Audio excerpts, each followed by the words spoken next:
अस्सलाम वालेकुम व्यूवर्स, मैं हूँ रोज़ीना मज़हर और आप देख रहे हैं फूड लवर्स। आज मैं अपने प्यारे प्यारे व्यूवर्स के साथ शेयर करूँगी नान, बेसन वाले नान की रेसिपी। तो ये जैसा कि आपके सामने है, तो गौर से रेसिपी को देखिएगा, कुछ भी स्किप नहीं करना। बिस्मिल्लाहिर्रहमानिर्रहीम, स्टार्ट करते हैं। अच्छा, कुछ लोग कंप्लेन करते हैं कि उनका नान जो है बेसन वाला जब घर में बनाते हैं तो वो बहुत ज़्यादा हार्ड हो जाता है। तो उसके लिए भी मैं आपको टिप्स एंड ट्रिक्स साथ साथ बताऊंगी। तो चलिए स्टार्ट करते हैं। सबसे पहले तो मैंने एक बॉल ले लिया है, बॉल में मैंने बारीक कट किया हुआ प्याज ऐड किया है, ठीक है। और साथ ही इसमें आलू ऐड कर दिए। आलू की कटिंग का आपने बहुत ख्याल रखना है, आलू की कटिंग बारीक होनी चाहिए। और साथ ही अनारदाना ऐड कर दिया। अनारदाना अच्छे से धो के वॉश करके ऐड करते हैं, आपको पता होगा। साथ ही हरी मिर्च और धनिया ऐड कर दिए और साथ जाएंगे तकरीबन 4 चम्मच बेसन ऐड करूँगी। तो आपने जितने नान फ्राई करने हैं आप उसी हिसाब से बेसन की क्वांटिटी ऐड कर सकते हैं, ठीक है। साथ ही इसमें जाएंगे कुछ स्पाइसेस, नमक जाएगा, हल्दी जाएगी, सूखा धनिया पाउडर जाएगा। तो ये दरदरा सा है, ठीक है, बिल्कुल पाउडर नहीं है। और साथ ही इसमें जाएगी सुरख मिर्च और जो सफ़ेद ज़ीरा है उसको मैं हल्का सा हाथ में मसल के फिर ऐड करूँगी। इन सबको मिक्स करेंगे और हल्का हल्का सा पानी ऐड करते जाएंगे और मिक्स करते जाएंगे। तो अगर आप मेरे चैनल पे नए हैं तो फटाफट से सब्सक्राइब कर दें, लाइक कर दें, बेल आइकन प्रेस कर दें ताकि आपको हर नई आने वाली वीडियो का नोटिफिकेशन मिल जाए।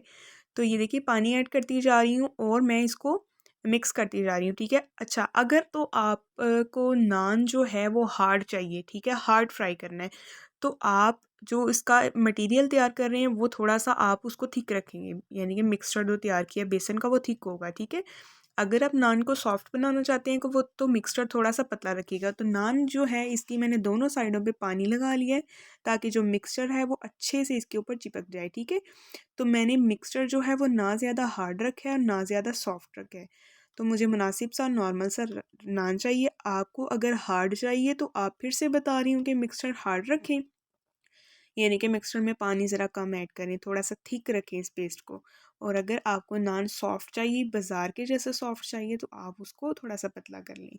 तो ये देखिए ऑयल जो है इस टाइम पे फुल गर्म हो गया और नान मैंने इसमें ऐड कर दिया। और एक बात का ख्याल रखिएगा, नान को हमेशा उल्टा ऐड करना है, उस तरफ से ऐड करना है जिस तरफ आपने मिक्सचर लगाया हुआ है, ठीक है। कुछ लोग सीधा नान कढ़ाई में डाल देते हैं तो वो मिक्सचर जो है वो ठंडा गर्म सा होने की वजह से वो सारा उतर जाता है।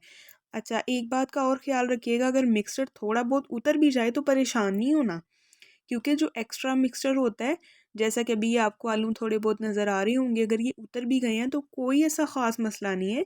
मैं अभी आपको फ्राई करने के बाद नान दिखाती हूँ। नान पे जो क्वांटिटी हमें मिक्सचर की चाहिए वो मुकम्मल लगी हुई है, ठीक है। इसीलिए आपने भी बिल्कुल परेशान नहीं होना कि पता नहीं क्या बात है, पता नहीं मिक्सचर सारा उतर गया, ऐसा नहीं होता। हाँ, 2-4 अगर थोड़ी बहुत 2-4 आलू उतर भी जाएंगे तो कोई इशू नहीं है, ठीक है। तो ये देखिए मुकम्मल वीडियो को वॉच किया करें, टिप्स एंड ट्रिक्स भी कंप्लीट देखा करें। तो ये देखिए फाइनल लुक मैं अभी आपको दिखा रही हूँ ये कितना ज़बरदस्त फ्राई हुआ है।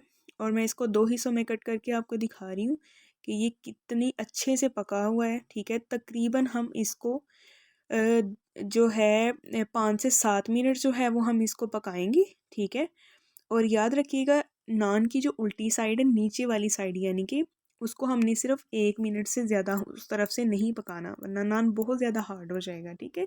हम उस तरफ से ज़्यादा पकाएंगे जहाँ पे हमने मिक्सचर लगाया है। तो ये देखिए मैंने इसको 4 पीसेस में कट कर लिया और ये कितनी ज़बरदस्त लुक का है और ये बहुत मज़े का बने। गौर से देखिएगा। और जो जो स्पाइसेस मैंने ऐड किए हैं आपको भी वही ऐड करने हैं अगर आप बहुत ही यमी एंड टेस्टी बेसन वाला नान बनाना चाहते हैं। तो आप इसको रफ्तारी में लाजमी ट्राई कीजिएगा, अपने घर वालों के लिए बनाइएगा। फटाफट से मेरे चैनल को सब्सक्राइब कर दें। तो नेक्स्ट मिलेंगे एक नई वीडियो के साथ, तब तक के लिए अल्लाह हाफिज़।